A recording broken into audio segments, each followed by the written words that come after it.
Thank you to Acelerin for making this clinical trial webinar series possible.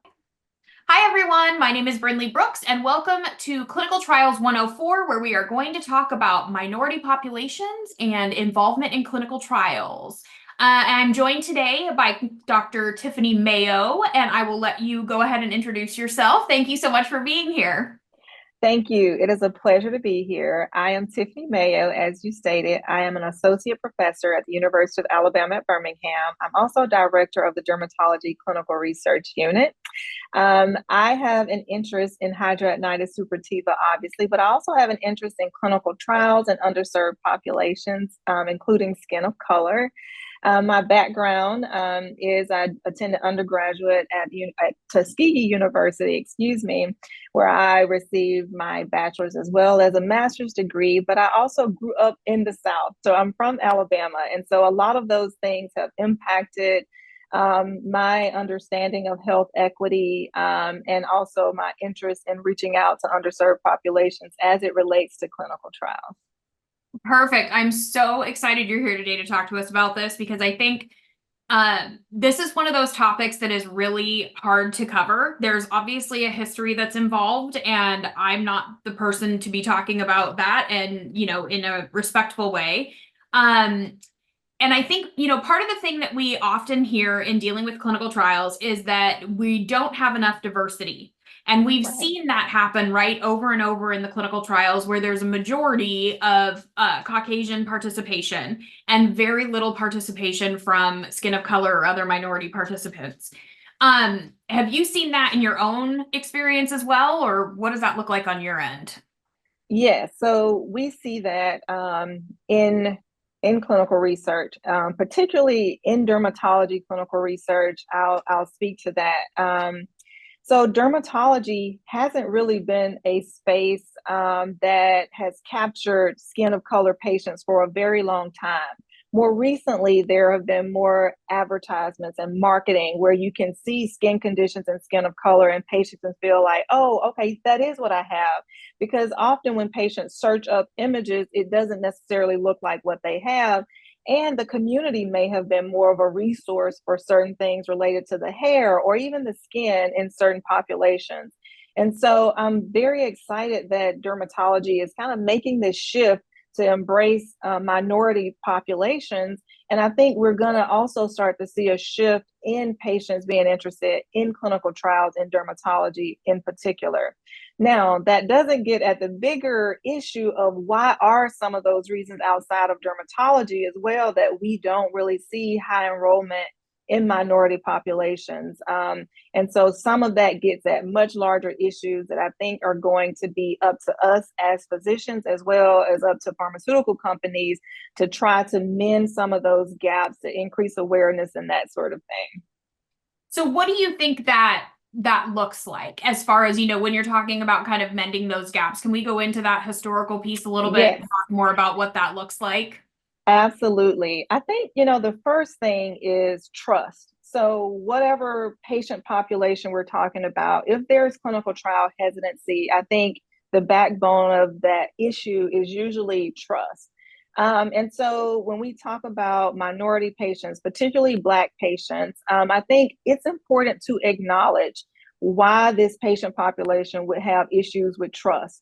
The patients themselves may not know all of the historical context, but they certainly have heard, they've heard from their parents, they've heard from their community, this idea that you need to be concerned when a physician recommends something to you, it may not be in your best interest. So where would that come from?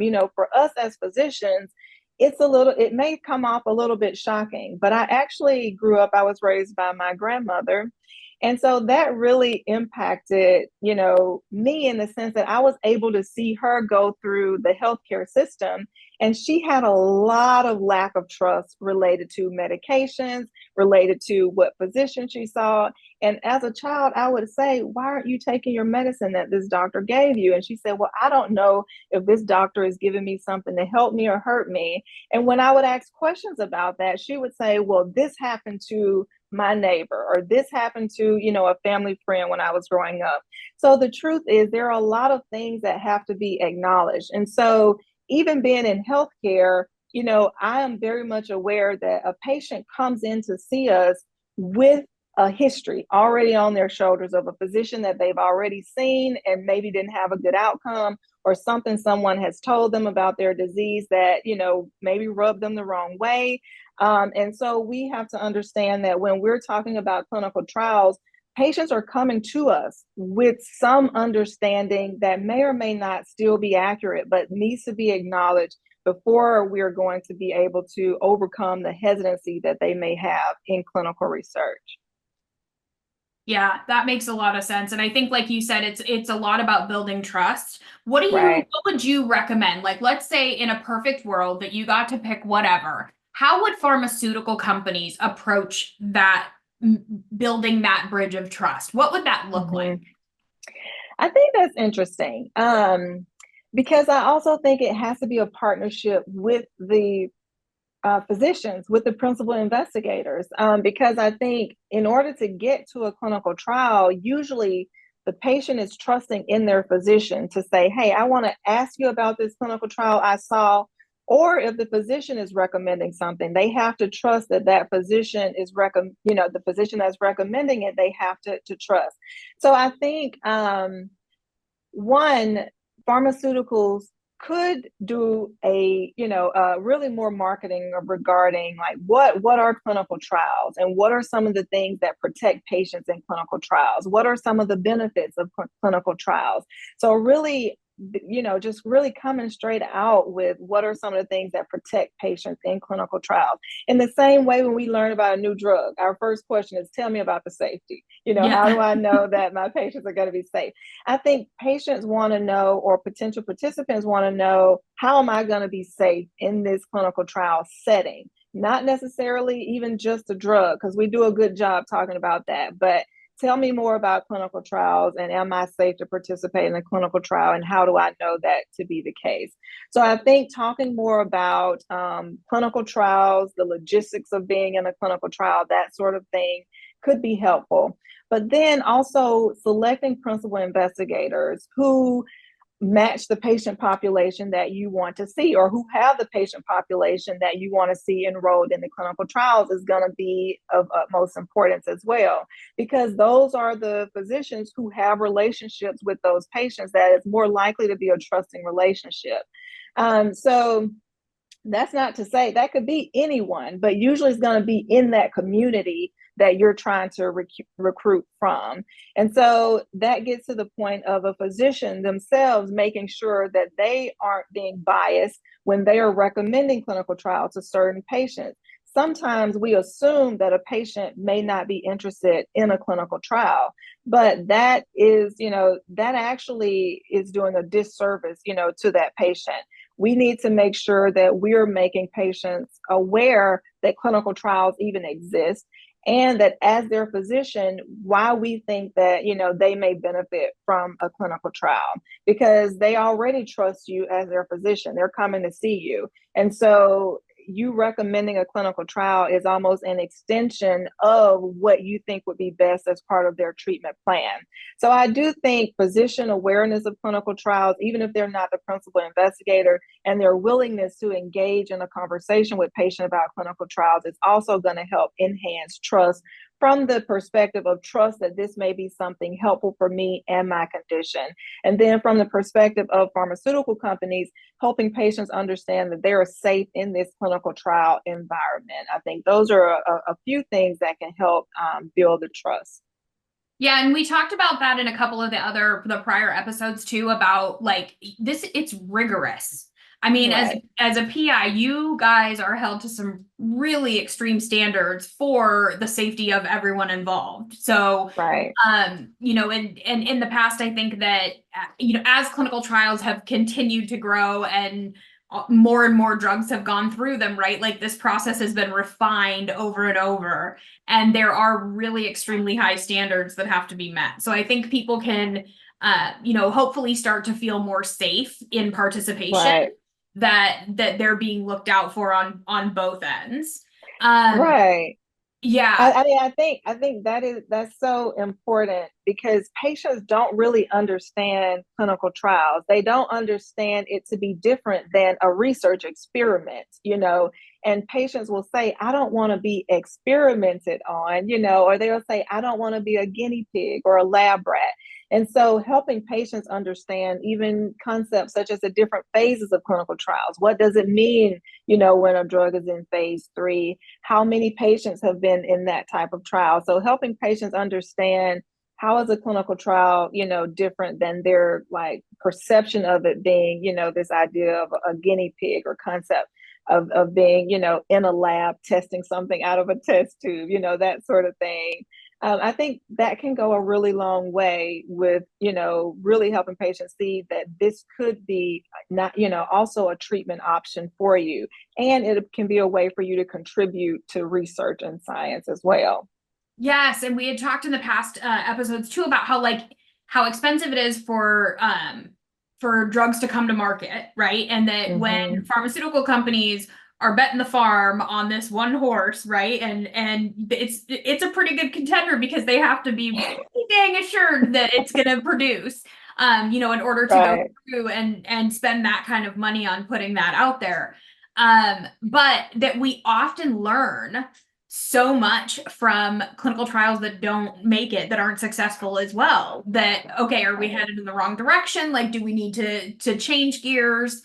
So it's always fascinating to me, all of these little facets. And we did, in asking people about clinical trials, understand more. And that's one of the reasons why we decided to do this webinar series, is that it people don't understand even like the most basic parts of it. And I think Right. that it's because it's not often talked about. And that people still think that when you go in for a clinical trial, you're actually like walking into the headquarters of, said pharmaceutical company. And you're going to be Right. in a situation where you're with people in, their white suits and, with their little test tubes and stuff. And so it's really uncommon for people to have a good understanding of the clinical trial process. Uh, Right.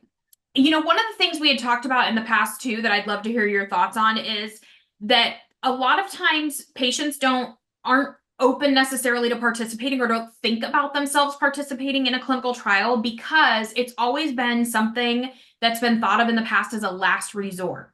Like, well, if all Right. else has failed, then you try a clinical trial, as opposed to like this could be a potential treatment option for you, is participation in a clinical Mm-hmm. trial. So tell me your thoughts on that.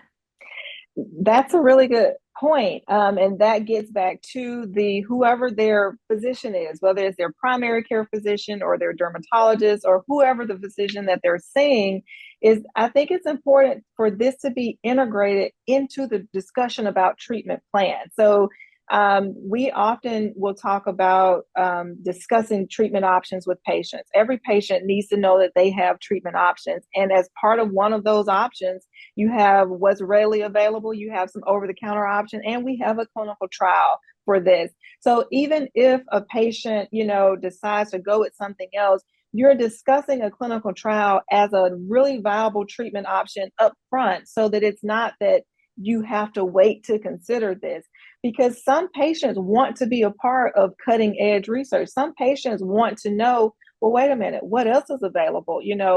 Some patients want to be a part of that from the beginning. And so I think for us as physicians to assume that a patient would only want to know about this once they've tried, whatever is current first line, I think, that's inaccurate. And it also kind of doesn't do anything for increasing diversity and improving trust in clinical trials. So that's what I mean, that it really isn't just the PI who, is going to be a main pusher for diversity and kind of increasing awareness about clinical trials. Is really going to be the entire healthcare system. One of the initiatives that we're working on is even making sure our nursing staff, like everyone, knows that clinical trials are an option. We have flyers up and someone is going to say, hey, what is that? So even if the person in the room isn't someone who would necessarily benefit from the clinical trial, it may be that they want to tell a family member, like, hey, have you considered a clinical trial for this condition? It should be, that readily available for a patient to know about. Yeah, I completely agree. And I think, what we see a lot in the HS community or population as well is that people have been lost to treatment. I know at a certain point, most of us who've had HS for a while have heard there's nothing else I have to offer you. And now, mind you, this was back in the day. I'm not aging myself, but so I think that, some of those patients have not, I myself didn't go back to treatment for 10 years after hearing that because it was like, okay, well, there's nothing more they can do for me. I'm just gonna make it and do it on my own. So I think that we still have a lot of the patient population who isn't back to treating, Right. and who's on their own. So what do I mean, at HS Connect, we work with, pharmaceutical companies who are invested in the community and who, Right. really show up and will help them recruit for clinical trials. Because we see it as it's mutually beneficial relationship. They need our Right. patient population and we need their science in order to, bring about more treatment options for HS. And it's an interesting thing because I think sometimes we're that link for some of those patients who have been lost to treatment or aren't treating. And what they Mhm. also, there's a benefit to that because you're also getting some really top tier healthcare when you're Right. participating in a clinical trial as well. I mean, it's kind of a situation unlike most doctor patient relationships because you're like the VIP, the very important patients that are coming in, and you've got a team of people usually at your disposal that are there to help with your process. So can you tell us what that looks like a little bit on your end, like as far as what people are Yeah. there to do to help? So I think you really touched on a good point here, and that is what are the advantages of clinical trials? And I know sometimes there are certain things that you want to make sure that you're not leading a patient on and not coercing them, into participating due to like this concept that there may be like some other benefit for them outside of, just being a participant in the clinical trial. But I do think it's important to help patients understand, well, what type of attention, what type of medical attention a patient will receive. And you're right. When we prescribe biologic medications or systemic therapies of any sort, our typical follow up for that patient isn't for another 3 months, usually. And that's very different in the clinical trial setting. Like our standard laboratory, evaluation will be based on, what our expectations are. Whereas in a clinical trial, they're checking you for everything to see if there's something that shows up, And that is, something that patients may want to know and may want to understand that in the context of their healthcare, they really get a lot more attention to detail in initiation of a new, therapy when they're doing that in a clinical trial setting. So that is one of the things that, we let patients know that upfront. We do some community engagement to help patients understand clinical trials.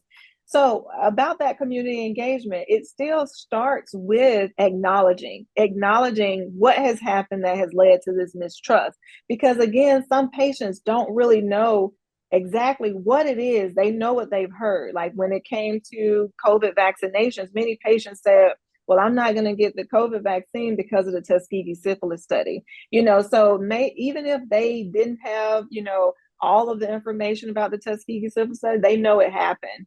And they know that impacted, their decision at that moment about whether or not they thought they should get the vaccination. And I think it's the same here. Patients may not know all the details, but you better believe they know something happened. And until we better acknowledge what happened if we are going to expect them to then, follow us in understanding all of the awesome things that have happened since then legally to ensure the safety of patients in clinical trials. Before we get to that conversation, we have to talk about like, hey, let's talk about what happened in the past and how that led to currently where we are with clinical trials. and how it would be a benefit potentially for you to participate in a clinical trial. And so that's the conversation that we have when we're engaging with the community to try to increase awareness about clinical trials. Because the other thing is many communities don't know clinical trials are even an option. So we look at oncology trials, and we look at oncology trials like over a 5-year span, and you look at who are enrolled, in these clinical trials. So I show some of this data to our patient population, and I help them understand that if you're someone who approaches clinical trials with this idea that if it's in research, I don't want it, you may be missing out on cutting edge treatment. You may be missing out on something that could potentially be life-saving, depending on the condition that you have, or life-saving from the standpoint of quality of life. So we really talk about hesitancy in the sense of making sure that you're equipped with the knowledge that you need to say yes or no, without just saying a blanket no. But I do think those conversations have to come from trusted individuals within the community, whether that be that person's physician or another community liaison. Perfect. Sorry about the cat. It's Oh, no. the It's joy okay. and the joy and drawbacks of working at home to get the entire zoo. Yes. Yeah, I totally appreciate where you're coming from on that. And we know you had mentioned that you were giving like some lectures and talking with patients about clinical trials. And you said that you had really gleaned some insight from some of the conversations that they've had or questions that they've asked. What kinds of questions that came up for you that were really insightful? Yeah, so there were several. So one was the lack of understanding that anyone can screen for a clinical trial, and that there's, either they'll be eligible or they're not, that it can be anyone, even if it's not a trial that your physician is necessarily aware of. We talk about how there are ways to search clinical trials. You definitely want to let your physician or primary doctor, whoever you're following, know you're, interested in it, but it doesn't have to be through them. So this idea that they have some control to be able to search their condition and, find what's available out there. So that was one kind of lack of awareness that anyone, can seek out a clinical trial. Another thing is, patients were wondering, well, I don't have insurance, can I still participate in a clinical trial? So understanding that, there's typically not a cost, sometimes that, that if it's, depending on certain clinical trials, that may be different, and what standard of care and what insurance covers and that sort of thing. But in general, patients understanding that a clinical trial does not cost, them usually to participate. Those were some things. But now some other things that came up, that, may impact patients' ability to participate. Well, one, what are your hours? Because, it's really difficult for me to take off work. So that, that was one thing. And then it was, what about transportation? Transportation comes up a lot. So resources that patients have can impact their ability to be able to participate in a trial, regardless of whether they, want to participate or not. It's, they can have the desire, but then certain logistics may stand in the way of their ability to participate. And so I think even when we talk about, oh, well, there will be a voucher or something that's mailed to you. Well, that's difficult for someone who's like, yeah, but I have to pay for this transportation, up front or on the day of, those sorts of things. And so I think from a patient standpoint, the day-to-day, how do I manage working this into my life, are some of the challenges that may be related to, enrollment, and how do we increase enrollment of everyone in clinical trials. And so, those are some of the things that have certainly come to light. Then patients are actually very appreciative.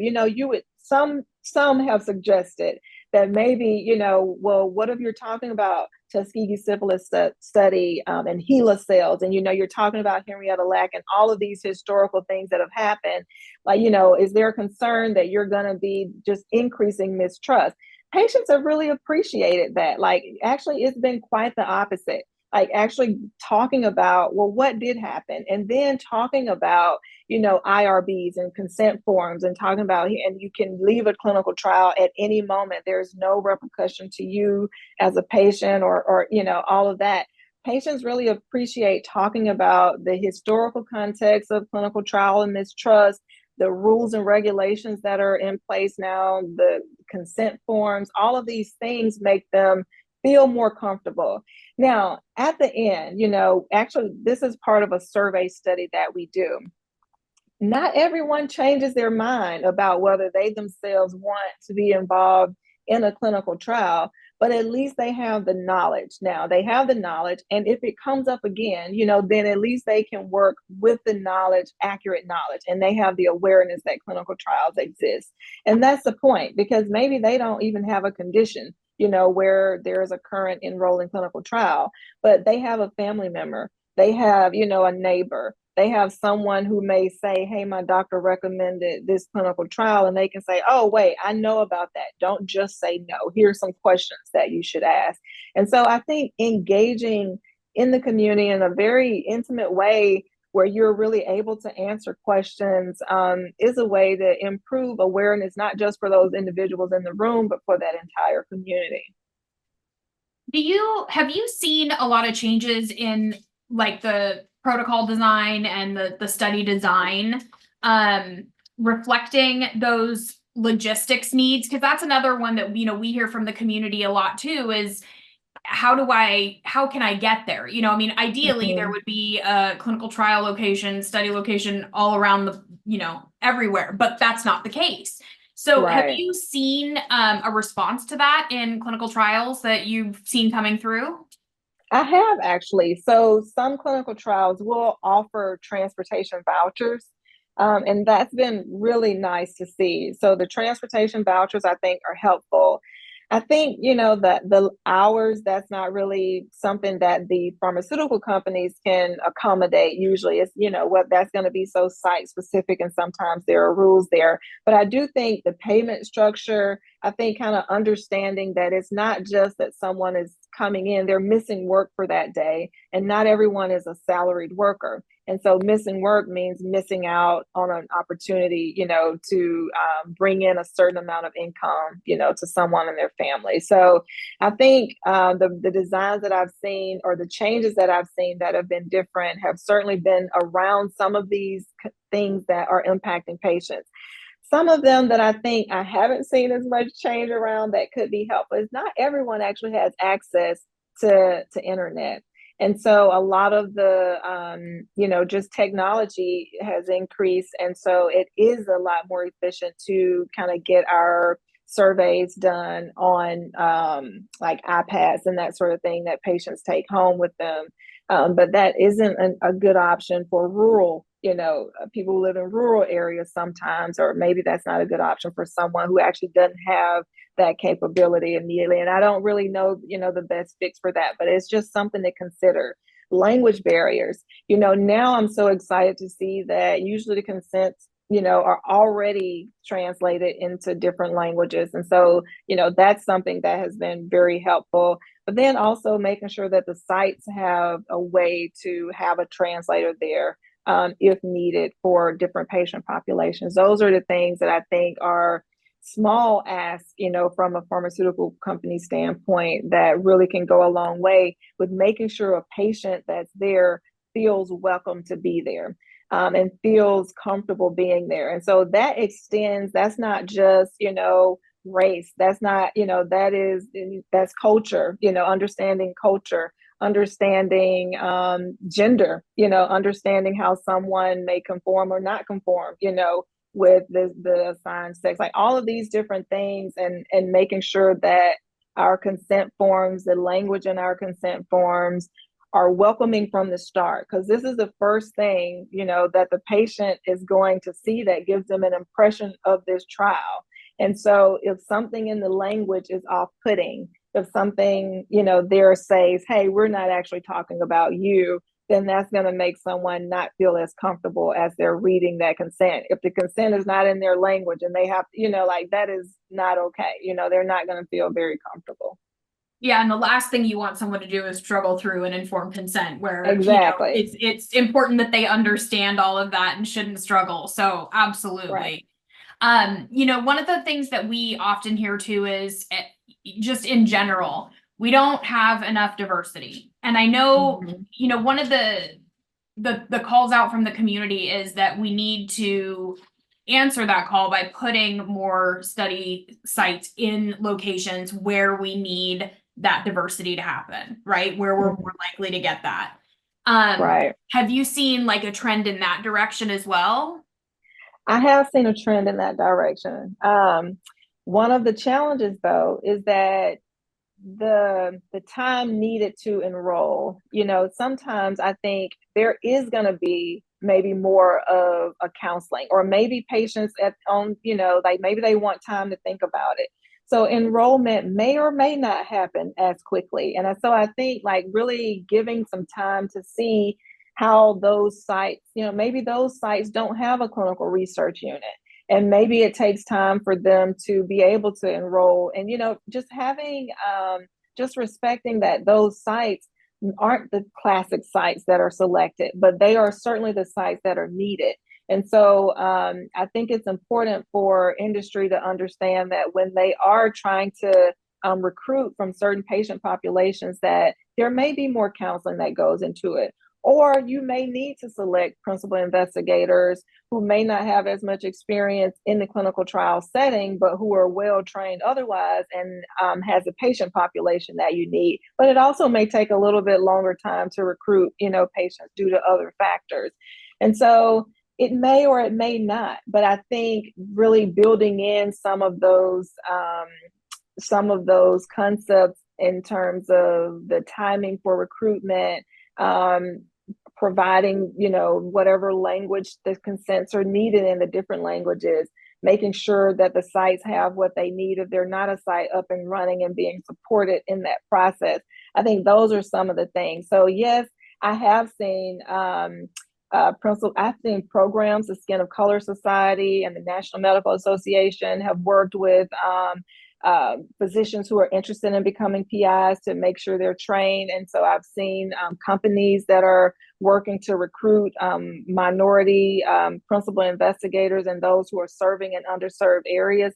So those have been excellent, kind of intentional strategies to work on improving diversity. But I also think just understanding that we know it's hectic. We know there's timelines and there's dates and there's money involved. But I do think really giving a little bit more extra care and attention to being flexible in that respect may truly help get the outcome that the companies and the FDA and really we all want. Yeah, because without all of our populations represented there, we're not giving it the fair information that, Right. how does it affect everyone across the board? And so it is really, really important that everybody show up. And I was just thinking to Right. myself that, we're on the verge of another FDA approval in the world of HS, and it's all of those people who participated in those clinical trials are the people who made this possible. Like, thank you Right. to the pharmaceutical company for having, the scientists for coming up with the idea and all of those people behind it. But truly, if we hadn't had all of these participants, then it wouldn't have had a shot. So we would have been one Right. less drug. We're going to be on number 3, which is super exciting for the HS community. And in order for that Right. to continue to happen, so that we have a plethora of drugs at our disposal, everybody has to show up. And Right. it's really important to keep this wave that's happening right now going. And we talked about this on the other episodes too, that if we sit back and expect everyone else to do it, it's going to pass us by and it won't come back. Like, it's a one shot Right. thing. I mean, we have to show up so that it continues in this forward momentum. So it's really Yeah. important to make sure that we're there, we're doing the work, we're putting in our part for it too. Um, Right. and just, I really appreciate all of the insight that you gave today about, the historical piece of it and why it's important, and also to talk about the wins. Like you Right. mentioned, some of the things, the wins that you have seen, the changes that you've seen. We know on our end that they're starting to involve patient advocacy organizations in trial design. And I think that that is so important. How can we Right. be the voice of the patient? Does this have to happen in an office? Can you decentralize this? Can a nurse come to your house and do a blood draw instead of having a patient go all the way in with a transportation voucher? All of these things that we Right. give a different perspective to than has ever been involved before. So I think there's a lot of good stuff happening. I always say it's never a good time to have HS, but it's a really good time to have Yeah. HS right now, because we're Yes. finally getting like that attention. And I absolutely love it. I love seeing I all of the agree. patients. It really, also thinking about the patient assistance programs for after the trials are over, because the patients are the ones that make this happen. And, what a shame if now they can no longer get the medication once the trial has ended. And so I think the patient assistance programs that are provided by the companies, have really helped to make sure that patients have some confidence that, okay, I'm going to participate in this trial, and if it's working for my condition, how do I make sure that I'm going to be able to continue to be on the drug? And not in all cases. We certainly have some cases where patients aren't able to get the medication, and that should never happen, in my opinion. But I do think that those patient assistance programs have been a thoughtful response to that, but certainly more work needs to be done regarding that. And I know there's a lot of ethical things to consider there, but I think companies have also done a good job in that area, taking care of the patient after the trial. Yes, and we talked about those open extensions too, and in Yeah. some of the other episodes, which are really great options too. Yeah, so and I think I mean, I haven't participated in one, and I'm really, really fortunate that right now my HS is pretty much in remission. I have a rare flare, but compared to where I came from, I'm super grateful for that. Mhm. But really, the amount of good that you can do for other people too in the same situation that you're in is amazing. And like that Yeah. that is something you can really, I think, feel good about, is that Yeah. contribution to your disease state. Because in a lot of cases we don't get to make contributions, in Right. our I HS. think that's one of the things when we talk to our community, when we talk to do community engagement programs, we talk about we want results to be generalizable. So in order for that to happen, we have to understand how these medications work in everyone so that we know, what types of things can impact how a medication works, how fast it works. So certain things impact safety that would be specific. We know that race is a social construct, but we also know that there are, some things that we need to consider. There are some cultural things, that need to be considered in terms of medications. And so really including everyone in clinical trials are the only way that we know how the medication is going to respond in everyone, or a large enough group of people that we can say the results that we get are generalizable. And when patients understand, that we're talking about future impact as well, they are more likely to willing to be participate, as long as they feel they have a good knowledge of what's happening. They trust that the clinical trial medication is safe for them to try. They want to contribute to science. They want to have a better understanding about their health and the health of their community. And so I think being in this position really allows us to educate community on how they can also be actively involved in their own healthcare, but also the healthcare of their community by bringing up some of these very important points. Yes. Yes, exactly. Dr. Mayo, thank you so much. I really, really appreciate you joining us today. Thank you to Acelerin for sponsoring this clinical trial webinar series. Totally enlightening. I appreciate it. I thank you for the work you're doing in your community as well, like, speaking engagements and going out into the community and talking to them about clinical trials on behalf of other HS patients. I truly appreciate it.